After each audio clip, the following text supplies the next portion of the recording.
ଚିରାଚରିତ ଭାବରେ ମୁଁ ଏଠିକି ଆସିବା ପୂର୍ବରୁ ପରମଦୟାଲ ଶ୍ରୀ ଶ୍ରୀ ଠାକୁର, ଶ୍ରୀ ଶ୍ରୀ ବର୍ମା, ଆଚାର୍ଯ୍ୟ ଦେବ ଶ୍ରୀ ଶ୍ରୀ ବର୍ମା, ପୂଜ୍ୟପାଦ ଆଚାର୍ଯ୍ୟ ଦେବ ଶ୍ରୀ ଶ୍ରୀ ଦାଦାଙ୍କ ଚରଣରେ ଶ୍ରୀପଦ ଗଜରେ ପ୍ରଣାମ ଜଣାଇକରି ଆସିଛି। ଆପଣମାନେ ଯେଉଁମାନେ ଉପସ୍ଥିତ ଅଛନ୍ତି ସମସ୍ତଙ୍କୁ ମୋର ଅନ୍ତର ଜୟଗୁରୁ ଜ୍ଞାପନ କରୁଛି। ଆଜିର ବିଷୟବସ୍ତୁ ଶ୍ରୀ ଶ୍ରୀ ଠାକୁର ଅନୁକୂଳ ଚନ୍ଦ୍ର ସୁପ୍ରିମ ଫାଦର। ତାକୁ ଯଦି ଓଡ଼ିଆରେ କହେ ତାହେଲେ ଶ୍ରୀ ଶ୍ରୀ ଠାକୁର ହେଉଛନ୍ତି ପରମ ପିତା। এই ପରମ ପିତା ଶ୍ରୀ ଶ୍ରୀ ଠାକୁର ଆ ଉପରେ ଆଲୋଚନା କରିବା ପାଇଁ ମୋର ବୋଧେ ସାଧ୍ୟ ନାହିଁ, ବୋଧେ କାହିଁକି ନାହିଁ। ତଥାପି ପଦ ଦିପଦ କଥା ଆପଣମାନଙ୍କ ପାଖରେ ରଖିବି। ଆଉ ଏଇ ନେଟ୍ର ପ୍ରୋବ୍ଲେମ୍, ଆମେ ସବୁ ଅନଲାଇନରେ ସତ୍ସଙ୍ଗ କରୁଛୁ, ଶ୍ରଦ୍ଧେୟ ପଣ୍ଡା ଭାଇକି ଆମେ ଶୁଣିପାରିଲୁନି, ତାଙ୍କର କ'ଣ ନେଟ୍ର ପ୍ରୋବ୍ଲେମ୍ ହେଲା, କାହାରି ନେଟ୍ ପ୍ରୋବ୍ଲେମ୍ ନ ହଉ। ଆଉ ମୁଁ ଶ୍ରୀ ଶ୍ରୀ ଠାକୁରଙ୍କର ଏଇ ଯେ ଆରି ଉପରେ ଆଲୋଚନା କରିବା ପାଇଁ ସର୍ବପ୍ରଥମ ଆପଣମାନଙ୍କୁ ସୂଚନା ଦେବି, ଶ୍ରୀ ଶ୍ରୀ ଠାକୁର ଜନ୍ମ ପୂର୍ବରୁ ତାଙ୍କର ସ୍ମୃତି କିଭଳି ଜାଗରିତ ଥିଲା। ମୁଁ ଯେଉଁ ପାର୍ଟ 1 ବହି ଖଣ୍ଡେ ଲେଖିଛି ପରମ ଉଦ୍ଧାତା ଶ୍ରୀ ଶ୍ରୀ ଠାକୁର ଅନୁକୂଳ ଚନ୍ଦ୍ର ତା ଦ୍ୱିଖଣ୍ଡ, ସେଥିରେ ବିସ୍ତୃତ ବର୍ଣ୍ଣନା ମୁଁ କରିଛି ଶ୍ରୀ ଶ୍ରୀ ଠାକୁର କେମିତି ଆସିଲେ, କାହିଁକି ସେ ପରମ ପିତା। ଏ ପରମ ପିତା ଶବ୍ଦ, ହ୍ୟାଲୋ ହ୍ୟାଲୋ ଆଜ୍ଞା ଦାଦା କୁହନ୍ତୁ କୁହନ୍ତୁ। ହ୍ୟାଲୋ, ଆଜ୍ଞା ଶୁଣାଯାଉନି? ହ୍ୟାଲୋ, ହଁ ଦାଦା ଶୁଣା ଯାଉଛି, ଶୁଭୁଛି? କୁହନ୍ତୁ। ଆଜ୍ଞା ଆଜ୍ଞା ହଁ, ଶୁଭୁଛି ଆପଣ କୁହନ୍ତୁ, ଶୁଭୁଛି। ଯେ ମଝିରେ ଡିଷ୍ଟର୍ବ କିଏ କରୁଛନ୍ତି, ଶୁଭୁ ନାହିଁ କହୁଛନ୍ତି। ନା ନା କ୍ଲିୟର। ହଉ ହଉ ଠିକ ଅଛି। ପରମ ପୁରୁଷ ଶ୍ରୀ ଶ୍ରୀ ଠାକୁର ଅନୁକୂଳ ଚନ୍ଦ୍ର ଯେତେବେଳେ ଧରାବତରଣ କଲେ, ତାର ପୂର୍ବାବସ୍ଥା କଥା ତାଙ୍କ ସ୍ମୃତି ଭିତରେ ଥିଲା। ଠାକୁର କହୁଛନ୍ତି, ସୃଷ୍ଟିର ଉତ୍ସରୁ ମୁଁ ଏକ ଆଲୋକ ଧାରା ହେଇ ବାହାରିଲି। এই ଧାଡ଼ିକୁ ଅଣ୍ଡରଲାଇନ୍ କରାଯାଉ ଏବଂ ଆକୁ ବିଚାର କରାଯାଉ। ମୁଁ ସୃଷ୍ଟିର ଉତ୍ସରୁ ଏକ ଆଲୋକ ଧାରା ହେଇକି ବାହାରିଲି। ମୁଁ ଏତିକି ଟିକେ ମୋ ଛୋଟ ବୁଦ୍ଧି ଭିତରେ ବୁଝିଛି ଯେ ବିଶ୍ୱ ବ୍ରହ୍ମାଣ୍ଡର ଉତ୍ସ ଯାହା, ଅର୍ଥାତ୍ ଯୋଉଠୁ ଏ ସମୁଦାୟ ବ୍ରହ୍ମାଣ୍ଡ ତିଆରି ହେଇଛି, ସେଇଠୁ ହିଁ ଶ୍ରୀ ଶ୍ରୀ ଠାକୁର ଆସିଛନ୍ତି। ତେଣୁ ଯେ ଉତ୍ସରୁ ଆସିଛନ୍ତି, ସେ ଉତ୍ସ ଛଡ଼ା ଆଉ କ'ଣ ହେଇପାରନ୍ତି। ତାପରେ ଶ୍ରୀ ଶ୍ରୀ ଠାକୁର କହୁଛନ୍ତି, ମୁଁ ସୂର୍ଯ୍ୟ ଭିତରେ ପ୍ରବେଶ କଲି, ସେ ଅଞ୍ଚଳଟି ଯୋଉଠି ପ୍ରବେଶ କଲି ସେଇ ଅଞ୍ଚଳଟି ମର୍ତ୍ତ୍ୟ ପରି ଥଣ୍ଡା, ଏବଂ ସେଠୁ ଦେଖିଲି ଜ୍ୟୋତିର ପାହାଡ଼ ଗୁଡ଼ିକ ସବୁ ବିଭିନ୍ନ ଭାବରେ ବିକୀର୍ଣ୍ଣ ହେଉଛନ୍ତି, ଏବଂ ବାଟରେ ଆସୁ ଆସୁ ଦେଖିଲି ଚାରିଟି ଗ୍ରହ ପରି ନକ୍ଷତ୍ର, ତାଙ୍କର କେନ୍ଦ୍ରରେ ଜଣେ ରହିଛି। ସେ ଯେତେବେଳେ କେନ୍ଦ୍ର ଆଡ଼କୁ ଯାଉଛନ୍ତି ସେତେବେଳେ ସେମାନେ ଲାଲ ରଙ୍ଗ ହେଇଯାଉଛନ୍ତି, ଏବଂ ଯେତେବେଳେ କେନ୍ଦ୍ର ଠାରୁ ଦୂରକୁ ଯାଉଛନ୍ତି ତାହା ନୀଳ ରଙ୍ଗ ହେଇଯାଉଛି। ତେଣୁ ଏଇ ଯୋଉ କଥା ଶ୍ରୀ ଶ୍ରୀ ଠାକୁରଙ୍କର ଦୃଷ୍ଟି ଭିତରେ ଆସିଥିଲା, ଏବଂ ସେ ତାଙ୍କର ଜୀବନୀ କାଳ ତାଙ୍କ ପୂର୍ବ ସ୍ମୃତି ବିଷୟରେ କହିଛନ୍ତି। ମତେ ଲାଗୁଛି ଏ ହେଉଛନ୍ତି ପ୍ରଥମ ପୁରୁଷ, ଏବଂ ଇଏ ହିଁ ବିଶ୍ୱ ଉତ୍ସର ସ୍ରଷ୍ଟା, ଇଏ ସବୁ କିଛି ସେଇ। ତାପରେ ବହୁତ କଥା କହିଛନ୍ତି। ମୁଁ ତାପରେ ବ୍ଯୋମକୁ ଗଲି, ମହାବ୍ଯୋମକୁ ଗଲି, ଏବଂ ସେଠି ଦେବାଦେବୀ ମାନେ ମତେ ଆରାଧନା କରୁଥିଲେ। ଛାଡ଼ିକିରି ଆସିବାକୁ ଇଚ୍ଛା ହଉନଥିଲା, କିନ୍ତୁ ମୁଁ ଆସିବାକୁ ବାଧ୍ୟ ହେଲି। କାହିଁକି ନା ମର୍ତ୍ତ୍ୟର ଆର୍ତ୍ତ ଚିତ୍କାର ମତେ ଶୁଣା ଯାଉଥିଲା। ଶ୍ରୀ ଠାକୁର କହୁଛନ୍ତି ମର୍ତ୍ତ୍ୟର ଆର୍ତ୍ତ ଚିତ୍କାର ତାଙ୍କୁ ଶୁଭୁଥିଲା, ତେଣୁ ସେ ଛାଡ଼ିକିରି ଆସିଲେ। ଆସିକିରି ମାତୃଗର୍ଭରେ ପ୍ରବେଶ କଲେ, ଏବଂ ମାତୃଗର୍ଭରେ ପ୍ରବେଶ କଲା କ୍ଷଣି ମୋର ନାମ କରୁଥିବା ମନେ ଅଛି। ତେଣୁ ଏଇ ଯେ କଥା, ଏଥିରୁ ଯଦି ବିଚାର କରାଯାଏ ଏବଂ ପରବର୍ତ୍ତୀ ଘଟଣା ଚକ୍ର ବିଷୟରେ ଆମେ ଯଦି କିଛି କଥା ମନେ କରୁ, ଶ୍ରୀ ଠାକୁରଙ୍କର ଜନ୍ମ ସମୟର ସ୍ମୃତି ବି ଥିଲା। ତେଣୁ ପରମ ପିତା ହିସାବରେ ତାଙ୍କୁ ପ୍ରତିପାଦିତ କରିବା ମୁଁ ମୂଳରୁ କହିଛି ଏକ କଷ୍ଟସାଧ୍ୟ ବିଷୟ। ତଥାପି କହୁଛି ଯେ ଶ୍ରୀ ଠାକୁର ତାଙ୍କର ଦୃଷ୍ଟି ଅନ୍ତରାଳରେ କିଛି ଘଟୁନଥିଲା। ଏମିତିକି ସେ ଯୋଉ କେଶବ ଚମାରର ମା, ଯିଏକି ଠାକୁରଙ୍କର ଧାଇ ଥିଲା ତାଙ୍କ ଜନ୍ମ ସମୟରେ, ତାକୁ ପଚରା ଯାଇଛି ଯେ ତୁ ଠାକୁରଙ୍କର ଜନ୍ମ ସମୟରେ କ'ଣ ଦେଖିଲୁ? ନା ମୁଁ ବହୁତ ଛୁଆ ଜନ୍ମ କରେଇଛି, ବୁଢ଼ୀ ହେଇଗଲିଣି, କିନ୍ତୁ ଏଇ ପିଲାଟି ଜନ୍ମ ହେଲା ବେଳକୁ ମୁଁ ଶୋଇ ପଡ଼ିଥିଲି, ମୁଁ ଜାଣିନି। ସମସ୍ତେ ନିଦ୍ରା ଅବସ୍ଥା, ପରମ ପୁରୁଷଙ୍କର ଆବିର୍ଭାବ ଘଟିଲା। ପରବର୍ତ୍ତୀ ଅବସ୍ଥାରେ ଠାକୁର ମଧ୍ୟ କହିଛନ୍ତି, ଦେଖିବେ ଆଲୋଚନା ପ୍ରସଙ୍ଗରେ 22 ଖଣ୍ଡରେ, ମୁଁ ଏକ ଅଚାନକ ପ୍ରାଣୀ। ଠାକୁରଙ୍କର ୱାର୍ଡିଂ ଦେଖନ୍ତୁ, ମୁଁ ଏକ ଅଚାନକ ପ୍ରାଣୀ, ମୋ ପରି ଆଗରୁ କେହି ନଥିଲେ, ମୋ ପରେ ମଧ୍ୟ କେହି ହେବେ ନାହିଁ। ତେଣୁ ତାର ଅର୍ଥ ହଉଛି ଯେ ସେ ଯେହେତୁ ସୃଷ୍ଟି ଉତ୍ସରୁ ଆସିଛନ୍ତି, ସେଇଥିପାଇଁ ସେ ହିଁ ଅନନ୍ତ କାଳ ଧରିକି ଥିଲେ ଏବଂ ପରବର୍ତ୍ତୀ ଅବସ୍ଥାରେ ସେ ରହିଥିଲେ। ଏଇ ଯୋଉ ଖାଲି ରହିଲା ବିଚାର କରିବା କଥା ଯେ ମୁଁ ଏକ ଅଚାନକ ପ୍ରାଣୀ। ଠାକୁର ଅଚାନକ କେମିତି ହେଲେ? ବାପା ମାଙ୍କ ଠାରୁ ଜନ୍ମ ହେଇଛନ୍ତି। ଅଚାନକ ଏଇଥିପାଇଁ ଯେ ତାଙ୍କୁ କେହି ଗୁହାରି କରିନାହିଁ ଆସିବା ଲାଗି। ମାତା ମନମୋହିନୀ ଦେବୀ 8 ବର୍ଷର ବାଳିକା, ତାଙ୍କ ଘରେ ଠାକୁର ପୂଜା ହେଇପାରୁନଥିଲା, ପୁରୋହିତ ଆସୁନଥିଲେ। ବାପାଙ୍କୁ କହିଲେ, ମୁଁ ତ ସବୁବେଳେ ଘରେ ଅଛି, ମତେ ମନ୍ତ୍ର ଶିଖେଇ ଦିଅ, ମୁଁ ସବୁଦିନ ପୂଜା କରିବି, ପୁରୋହିତ ନ ଆସିଲେ ମଧ୍ୟ କିଛି ଅସୁବିଧା ହବ ନାହିଁ। ଏବଂ ଏତେ ଜିଦି କରି କହିଲେ ଯେ ବାପା ବାଧ୍ୟ ହେଇକି ପଣ୍ଡିତ ମାନଙ୍କୁ ପଚାରିଲେ, ସେମାନେ ମତ ଦେଲେ ଯେ ଝିଅ ପିଲା ମନ୍ତ୍ର ନେଇପାରିବ ନାହିଁ। ତେଣୁ ଆମର ଯୋଉ ପ୍ରଚଳିତ ମନ୍ତ୍ର ତାଙ୍କୁ ମିଳିଲା ନାହିଁ। ସେଇଥିପାଇଁ ଅତି ଜିଦି କଲାରୁ 8 ବର୍ଷର ଛୁଆ, ଏ କଥାକୁ ମନେ କରିବା ଦରକାର। 8 ବର୍ଷର ଛୁଆ ଆମମାନଙ୍କ ଘର ମାନଙ୍କରେ ଯୋଉମାନେ ଅଛନ୍ତି, ତାଙ୍କୁ କିଛି କଥାରେ ଚକୋଲେଟ ଗୋଟେ ଦେଲେ କି କଣ ଦେଲେ ଭୁଲେଇ ହେଇପାରିଥାନ୍ତା, କିନ୍ତୁ ସିଏ ତାଙ୍କର ବାପା ତାଙ୍କୁ ଭୁଲେଇ ପାରିଲେ ନାହିଁ। ଶେଷରେ ରାଧା ମଦନ ମୋହନ ତାଙ୍କର ଗୃହ ଦେବତା, ତାଙ୍କ ଆଡକୁ ହାତ ଦେଖେଇଦେଲେ, କହିଲେ ତୁ ତାଙ୍କୁ ହିଁ ମାଗେ, ଯଦି ସିଏ ନାମ ଦେବେ ଦେବେ। ସେ ଡାକୁଥିଲେ ରାଧା ମଦନ ମୋହନକୁ, ଆଉ ନାମ ପାଇବା ଆଶାରେ ନୁହେଁ, ଗୋଟେ ମନ୍ତ୍ର ପାଇବେ ଯୋଉଥିରେ କି ସେ ପୂଜା କରିବେ, ଠାକୁରଙ୍କୁ ପାଇବା ଆଶାରେ କରିନାହାନ୍ତି। ତେଣୁ ଶିଶି ଠାକୁର ଆସିଲେ, ତାଙ୍କୁ ଦେଖାଦେଲେ। କାହା ରୂପରେ ଦେଖାଦେଲେ? ନା ହଜୁର ମହାରାଜଙ୍କ ରୂପରେ। ସେଇ ଜ୍ୟୋତିର୍ମାନ ପୁରୁଷ ଯୋଉଠି ଦୟାଲବାଗର ଯୋଉ କଥା ଘଟୁଥିଲା, ଦ୍ୱିତୀୟ ଗୁରୁ ଥିଲେ ହଜୁର ମହାରାଜ, ମାତା ମନମୋହିନୀ ଦେବୀଙ୍କ ଗୁରୁ ମଧ୍ୟ ସିଏ। ସ୍ୱପ୍ନ ନୁହଁ, ଜାଗ୍ରତ ଅବସ୍ଥାରେ ସେ ଯୋଉ ନାମ ପାଇଥିଲେ, ଯୋଉ ଜ୍ୟୋତିର୍ମାନ ପୁରୁଷଙ୍କ ଦର୍ଶନ କରିଥିଲେ, ପରବର୍ତ୍ତୀ ଅବସ୍ଥାରେ ତାଙ୍କର ଭିତରେ ତାଙ୍କୁ ଧାରଣ କରିଛନ୍ତି ଏବଂ ତାଙ୍କର ଜନନୀ ହେଇଛନ୍ତି। ଇଏ ଏକ ଅଚାନକ ଘଟଣା। ଦ୍ୱିତୀୟ କଥା, ମାତା ମନମୋହିନୀ ଦେବୀ 8 ବର୍ଷରୁ ନେଇକରି 18 ବର୍ଷ ତାଙ୍କୁ ହବା ପର୍ଯ୍ୟନ୍ତ ସାଧନାରେ ବ୍ରତୀ ରହିଲେ ଏବଂ ଦୀର୍ଘ ଏତେ ଦିନ ସାଧନା କରିବା ପରେ ପରମ ଦୟାଲ ଶ୍ରୀ ଠାକୁରଙ୍କୁ ତାଙ୍କ ଗୁରୁଦେବଙ୍କର ଆଶୀର୍ବାଦ ହିସାବରେ ପାଇଲେ। ତୁ ଏକ ଅଦ୍ୱିତୀୟ ପୁରୁଷ ପାଇବୁ, ଏକ ଜ୍ୟୋତିର୍ମାନ ପୁରୁଷ ପାଇବୁ, ଯିଏକି ସମୁଦାୟ ବିଶ୍ୱ ବ୍ରହ୍ମାଣ୍ଡର ମାଲିକ ହେଇକି ତୋ ପାଖକୁ ଆସିବ। ଠାକୁର ମଧ୍ୟ କହିଛନ୍ତି, ତାଙ୍କର ଯୋଉ ବାଣୀ ଦେଇଛନ୍ତି ଧରାବତରଣ ପ୍ରସଙ୍ଗରେ, ଠାକୁର କହୁଛନ୍ତି, ଯେତେବେଳେ ଧର୍ମର ଗ୍ଲାନି ଏଭଳି ହିଁ ସତାଘାତୀ ହୋଇ ଉଠେ, ଅଧର୍ମ ହିଁ ଧର୍ମ ଓ ସଭ୍ୟତା ବୋଲି ପରିଗଣିତ ହୁଏ, ସତ୍ସାଧୁ ପ୍ରାଜ୍ଞ ଯେଉଁମାନେ ପ୍ରବୃତ୍ତି ପରତନ୍ତି ଦୁଷ୍କୃତ ମାନଙ୍କ ଦ୍ୱାରା ଅଲାଞ୍ଛିତ ହୋଇଥାନ୍ତି, ପ୍ରବୃତ୍ତି ପ୍ରରୋଚି ସ୍ୱାର୍ଥ ସନ୍ଦୁକ୍ଷିତା ହିଁ ବରଣୀୟ ଓ ଆଦରଣୀୟ ହୋଇ ଉଠେ, ବିପର୍ଯ୍ୟୟର କାଳାଗ୍ନି ଜଳି ସବୁ ଦିଗ ଦେଇ ସର୍ବତ ଭାବରେ ସତା ବିଧ୍ୱଂସୀ ଦାଉଦହନ ସୃଷ୍ଟି କରି ଚାଲିଥାଏ। ଜୀବନ ବଞ୍ଚିବାର ଉଦଗ୍ର ଆକୁଳ ଆକୁତି, ପଥହରା ଚଞ୍ଚଳ ବିକମ୍ପିତ ବୋଧ ଦୀପ୍ତି ନେଇ ସର୍ବାନ୍ତକରଣରେ ଡାକିଥାଏ, କିଏ ଅଛ ବଞ୍ଚାଅ। ଏଇ ଆହ୍ୱାନ ହିଁ ଗୁରୁ ପୁରୁଷୋତ୍ତମଙ୍କର ଆଗମ ଆହ୍ୱାନ। ଯେଉଁ ସ୍ଥାନରେ ଯେଉଁ ପାତ୍ରରେ ତାଙ୍କର ପ୍ରକଟ ଉପଯୋଗୀ ଜୈବୀ ସଂସ୍କୃତି ସଂସ୍ଥାନ ଲାଭ କରିଥାଏ, ସିଏ ଆବିର୍ଭାବ ହେଇଥାନ୍ତି ସେଇଠାରେ ହିଁ। 2ଟି ଶବ୍ଦ ଠାକୁର ଲଗେଇଛନ୍ତି। ଗୋଟେ ହଉଛି ପ୍ରକଟ ଶବ୍ଦ। ପ୍ରଥମେ 8 ବର୍ଷ ବୟସ ଯେତେବେଳେ ହେଇଥିଲା ମାତା ମନମୋହିନୀ ଦେବୀଙ୍କୁ, ସ୍ୱୟଂ ବିଶ୍ୱପିତା ଏ ସୃଷ୍ଟିର ମାଲିକ ଯିଏ, ସେ ପ୍ରକଟ ହେଲେ ତାଙ୍କ ଆଗରେ, ସେଥିପାଇଁ ତ ନାମ ପାଇଲେ। ପରବର୍ତ୍ତୀ ଅବସ୍ଥାରେ ସେଇ ନାମ ଉପରେ ସାଧନା କରି କରି କରି କରି ନିଜକୁ ଯେତେବେଳେ ସେଇ ରୂପ ତିଆରି କରିପାରିଲେ, ପୁରୁଷୋତ୍ତମକୁ ଆସିବାର ବ୍ୟାକଗ୍ରାଉଣ୍ଡ ଯେମିତି ଦେବକୀ କରିଥିଲେ ଏବଂ ଆମେ ଘଟଣାକ୍ରମରେ ଅନ୍ୟ କଥା ଗୁଡ଼ିକ ଜାଣିଛେ, ତାଠାରୁ ଆହୁରି ବହୁତ ଯାଇକି ସେ ଠାକୁର ଆବିର୍ଭୂତ ହେଲେ।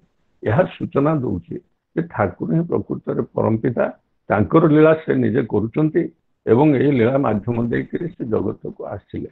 ଆସିବା ପରେ କଣ କଲେ? ପିଲାଦିନର ଘଟଣାବଳୀ ଆପଣମାନେ ଜାଣିଛନ୍ତି, ମୁଁ ଛାଡ଼କୁ ଯାଉନି। 1914 ମସିହା, ଠାକୁର 1888ରେ ଜନ୍ମ ହେଲେ। 1914 ମସିହାକୁ ସିଧାସଳଖ ଆପଣମାନଙ୍କୁ ନେଇଯାଉଛି, ଯେତେବେଳେ କି ତା ବହୁ ପୂର୍ବରୁ ବି ସେ ଠାକୁରଙ୍କର ଅନେକ ପରିଚୟ ମିଳିଛି। ଯୋଉ ମହିଳାଟି, ମୁସଲମାନ ମହିଳାଟି ଆଶ୍ରମକୁ କ୍ଷୀର ଯୋଗାଉଥିଲା, ସେ ଦିନେ ଠାକୁରଙ୍କୁ ଅଚେତ ଅବସ୍ଥାରେ ରାସ୍ତାରେ ପାଇଲା, କାଦୁଅ ଜୁଡୁବୁଡୁ, ପାଣି ଜୁଡୁବୁଡୁ, କାଦୁଅ ଲାଗିଛି ଦେହ ସାରା, ପୋଛି ପାଛି ଧୋଇଧାଇ ତାଙ୍କୁ ଆଣିକି ମାତା ମନମୋହିନୀ ଦେବୀଙ୍କୁ ଜିମା ଦେଲା ଯେ ଏଇ ତ ପୁଅକୁ ନେଇ ଆକୁ ମୁର୍ଗୀ ରୋଗ, ଠାକୁରଙ୍କୁ ପ୍ରକୃତରେ ମୁର୍ଗୀ ରୋଗ ହେଇଥିଲା ନା ଭାବସ୍ଥ ହେଇକିରି ତାଙ୍କର ଏ ଅବସ୍ଥା ହେଇଥିଲା। ଠାକୁର କହୁଛନ୍ତି ମୁଁ ସର୍ବତ୍ର ଦେଖେ ଜ୍ୟୋତିର୍ମୟ ଅବସ୍ଥା, ଗଛ ବି ଜ୍ୟୋତି, ମଣିଷ ବି ଜ୍ୟୋତି, ଗଡୁ ଗାମୁଛା ଯାହା କିଛି ଠାକୁର ବ୍ୟବହାର କଲେ ତାକୁ ବ୍ୟବହାର କରିପାରିଲେ ନାହିଁ, କାହିଁକି ନା ଏ ଜ୍ୟୋତିର୍ମାନ ପୁରୁଷ ସେ ନିଜେ ଏବଂ ଜଗତ ସାରା ପରିବ୍ୟାପ୍ତ ବୋଲିକିରି ସେ ନିଜକୁ ନିଜେ ଅନୁଭବ କଲେ। ତେଣୁ ଅନେକ ସମୟରେ ଯେତେବେଳେ ଠାକୁର ସ୍କୁଲରେ ପଢୁଥିଲେ ଷଷ୍ଠ ସପ୍ତମ ଶ୍ରେଣୀରେ, ସେତେବେଳେ ତାଙ୍କର ଖାଇବାରେ ମଧ୍ୟ ଅସୁବିଧା ହେଇଯାଏ, କାରଣ ସେ ଅନ୍ନ ଭିତରେ ବ୍ରହ୍ମକୁ ଦେଖନ୍ତି, ନିଜକୁ ଦେଖନ୍ତି ଏବଂ ସବୁ ବ୍ରହ୍ମମୟ। ଏଇ କଥା ଯେତେବେଳେ ଘଟିଛି ତାର ଏ କଥା ଚାଲିଲା। ଠାକୁର ତାପରେ ଡାକ୍ତରୀ ପଢିଲେ ଏବଂ ଡାକ୍ତରୀ ପଢିକିରି ଚାକିରି କରିବା ପାଇଁ ବି ଅଫର ପାଇଲେ। ଠାକୁର ତାକୁ ଚିରିକିରି ଫୋପାଡ଼ି ଦେଲେ, କାଳେ ବାପା ଦେଖିବେ, ଶିବଚନ୍ଦ୍ର ଚକ୍ରବର୍ତ୍ତୀ ଦେଖିବେ ବୋଲି। ତାପରେ ସେ ନିଜେ ଡାକ୍ତରୀ କଲେ। ଡାକ୍ତରୀ କଲେ କଣ, ଔଷଧ ସେ ପଢୁଥିଲେ ଏଲୋପାଥି, କିନ୍ତୁ ବାଣ୍ଟିଥିଲେ ପିଲା ପଢୁଥିବା ଅବସ୍ଥାରେ ହୋମିଓପାଥି ଔଷଧ କଲିକତାରେ। ଏଇଟା ସମସ୍ତେ ଜାଣନ୍ତି, ମୁଁ ସେ ଦିଗକୁ ଯାଉନି। ଆଉ ଯେତେବେଳେ ଚିକିତ୍ସା କଲେ ସେ ଯୋଉଠି କ୍ଷେତ୍ରରେ ଯାହା ପ୍ରয়োଜନ ସେ ହୋମିଓପାଥି ଦେଲେ ଆଉ ଏଲୋପାଥି ମଧ୍ୟ ଦେଲେ। ଠାକୁରଙ୍କ ହାତ ଯୋଉ ରୋଗୀ ଦେହରେ ଲାଗିଲା, ଏମିତି ଦୁରାରୋଗ୍ୟ ରୋଗୀମାନେ ମଧ୍ୟ ବଞ୍ଚି ଉଠିଲେ ଏବଂ ଶ୍ରୀ ଠାକୁରଙ୍କୁ ସମସ୍ତେ ଦେବତା ବୋଲିକିରି ଆଖ୍ୟା ଦେଲେ। ଇଏ ତ ଗୋଟେ କଥା ତାଙ୍କର। ସେ କଥା 1914 ମସିହାରେ ଯେତେବେଳେ ସତୀଶ ଗୋସ୍ୱାମୀ ଠାକୁରଙ୍କର କୀର୍ତ୍ତନ ଦେଖିଲେ ଏବଂ ଠାକୁରଙ୍କର ଭାବ ଅବସ୍ଥା ଦେଖିଲେ, ସେ ଭାବ ଅବସ୍ଥାର ବର୍ଣ୍ଣନା ଆପଣମାନେ ପୁଣ୍ୟପୋଥିରେ ତାର ମୁଖବନ୍ଧ ପଢିଲେ ପାଇବେ, କିନ୍ତୁ ମୁଁ ଟିକେ ତାର ସୂଚନା ଦଉଛି।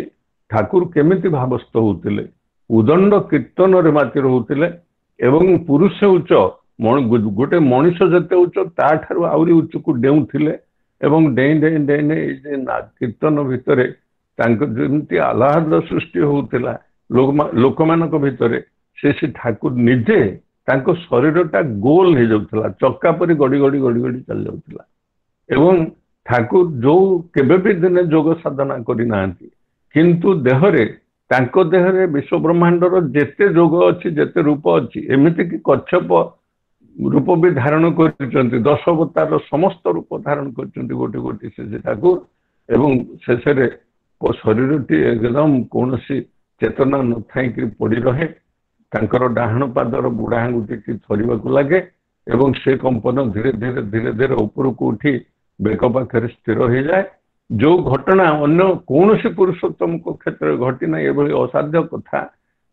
ସେତେବେଳେ ଶ୍ରୀ ଠାକୁରଙ୍କର ଦେହରୁ ଯେତେବେଳେ କୀର୍ତ୍ତନ କରନ୍ତି, କେତେବେଳେ ରକ୍ତ ରଙ୍ଗର ଝାଳ ପିଚ ପିଚ ହେଇ ବାହାରିଯାଏ, ତ କେତେବେଳେ କ୍ଷୀର ରଙ୍ଗର ଝାଳ ବାହାରି ଯାଉଥିଲା। ଏସବୁ ଦୃଶ୍ୟ ସେଇ ଘଟଣା କ୍ରମରେ ଏତେ ଦିନ ଘଟିଛି, ତାର ହିସାବ ରଖାଯାଇ ପାରିନି। ମାତ୍ର 72 ଦିନର ଭାବ ଅବସ୍ଥାର ବାଣୀ ଶ୍ରୀ ଠାକୁରଙ୍କର ଶ୍ରୀମୁଖରୁ ଯାହା ଉଦ୍ଗତ ହେଇଛି, ତାକୁ ହିଁ ଧରି ରଖାଯାଇ ପୁଣ୍ୟପୋଥି କରାଯାଇଛି।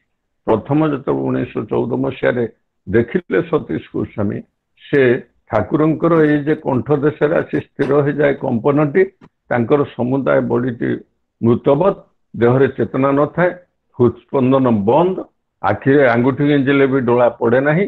ଏବଂ ଏସବୁ କଥା ଦେଖିକିରି ଲୋକମାନେ ଅତି ଆଶ୍ଚର୍ଯ୍ୟ ହେଲେ ଏବଂ ଶ୍ରୀ ଠାକୁରକୁ କଣ ବୋଲିକିରି ଚିନ୍ତା କରିପାରିଲେ ନାହିଁ।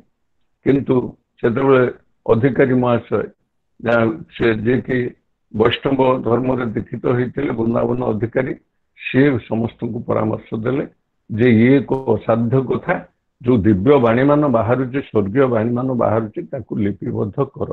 ଏବଂ ସତୀଶ ଗୋସ୍ୱାମୀ ମଧ୍ୟ ତାହା ହିଁ କରିବାକୁ କହିଲେ। ତେଣୁ 1914 ମସିହା ଜ୍ୟେଷ୍ଠ ମାସ 29 ଦିନରୁ ସେଇ ଯୋଉ ବୋଧହୁଏ 29 ଦିନ ସେଇଠୁ ରେକର୍ଡିଂ ଆରମ୍ଭ ହେଲା। ଏବଂ ସେଇଦିନ ସତୀଶ ଗୋସ୍ୱାମୀଙ୍କୁ ଠାକୁର ଡାକି ନେଇକିରି ଗୋଟେ ଲିମ୍ବ ଗଛ ତଳେ ଠାକୁର ରହୁଥିଲେ, ଘରଟିଏ ଥିଲା, ଚାଳ ଘର, ତା ନାଁ ଥିଲା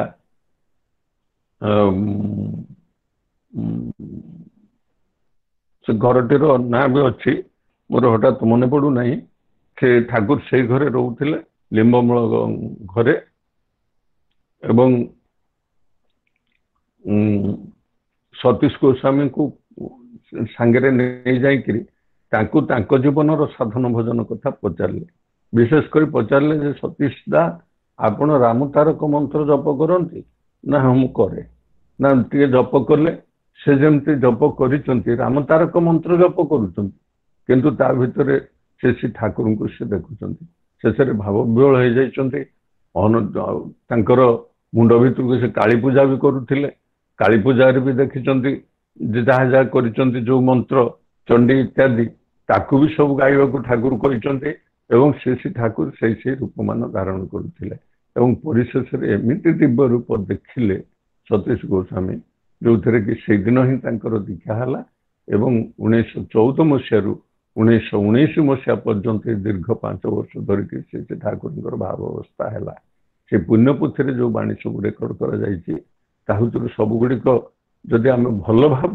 पढ़ू ताहले ठाकुर स्वरूप विषय मुख निश्चित कथा मैंने जापर सी हूँ ठाकुर कहते जे आमी परम कारण से मु परम कारण माने सुप्रीम कज किए पारती केवल सुप्रीम फादर ही पारती जी परम पिता से केवल परम कारण आउ तांको बाहर कारण किसी ना 1924 मसीह प्रसिद्ध कथाकार शरद चंद्र तो भुवन विद्यालय गोटे फंक्शन जोग देवाई आसी ठाकुर सांगे से सकाल बसिक कथबार्ता होता यह समय ठाकुर अनेक कथा परामर्श देले केमती लिखुंट नोवेल कौन तार विषय वस्तु से भी कहले मो पाक अनेक लोकंर अनुभूति आसी पहुंचे मुझे सब नोवेल उपन्यास रूप दे दिए ठाकुर कहले मुझे पारे ना अनेक लोकंर दुख कष्ट कहानी मो पाक आसी पहुंचे से सब को भितर लुचई रखी मो भितर तार निराकरण व्यवस्था कर दिए आपण से भली चेष्टा करूना से से अति खुशी होकर फेरी जाइए तो किंतु गला पूर्व ठाकुर गोटे प्रश्न कर प्रश्न थिला जे ठाकुर सुप्रीम कज बाहर किसी अच्छी कि ना परम कारण बाहर आउ किसी अच्छी कि ना ठाकुर मुड़की हसीदे कहले दि सुप्रीम कज आलोन नो जिद तेणु से जो परम भावधारा तार उत्सरण केवल सुप्रीम कज जी से ही जानी ठाकुर होती से कारण से विश्व ब्रह्मांड सृष्टि आरंभ जो आदि नाद थिला आमे मैंने जानीचु वेदरे भी प्रकाशित होती आदि नाद बा ध्वनि से आदिनाद रु परम पिता ठारू आदिनाद रु बा परम पिता स्वयं आदिनाद हिसाब से प्राण सृष्टि कर जगतमय जीवंत जो ठीक अनेदेवे से जीवन अच्छी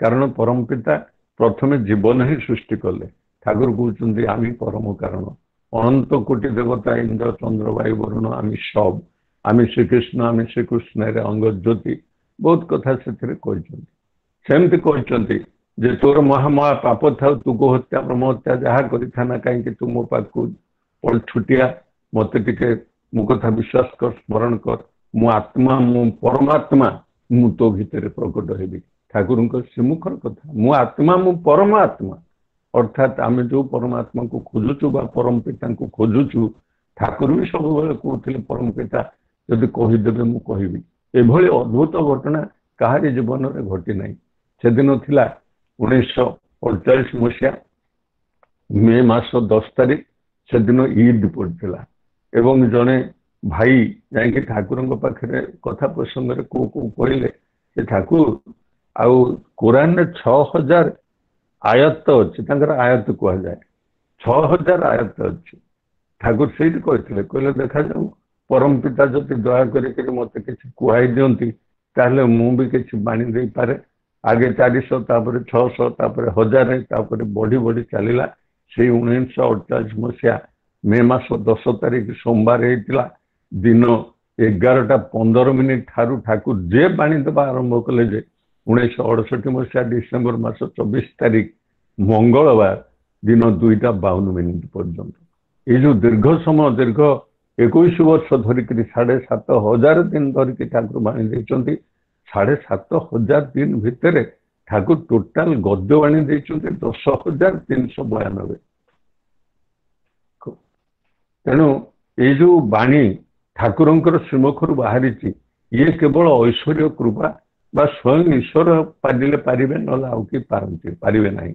ଠାକୁର କହୁଛନ୍ତି ଏ ବାଣୀ ଗୁଡ଼ିକ ମୋ ପାଖକୁ ମାଛର ଭେଳା କିମ୍ବା ବାଦଲର ପ୍ୟାଚ୍ ହିସାବରେ ମୁଁ ପାଖକୁ ପରମ ପିତା ଧରେଇ ଦିଅନ୍ତି, ମୁଁ ଯାହା ଦେଖେ ତା କହେ ଏବଂ ଲେଖନ୍ତି। ଠାକୁର ଥରିଏ କହିଛନ୍ତି, ରିପିଟ୍ କରିନାହାନ୍ତି କେବେ, କୌଣସି ବହିପତ୍ର ପଢି ନାହାନ୍ତି, କିଛି କରିନାହାନ୍ତି, ଗଡ଼ଗଡ଼ କରି ଯାହା କହିଯାଇଛନ୍ତି ଡିକ୍ଟେସନ।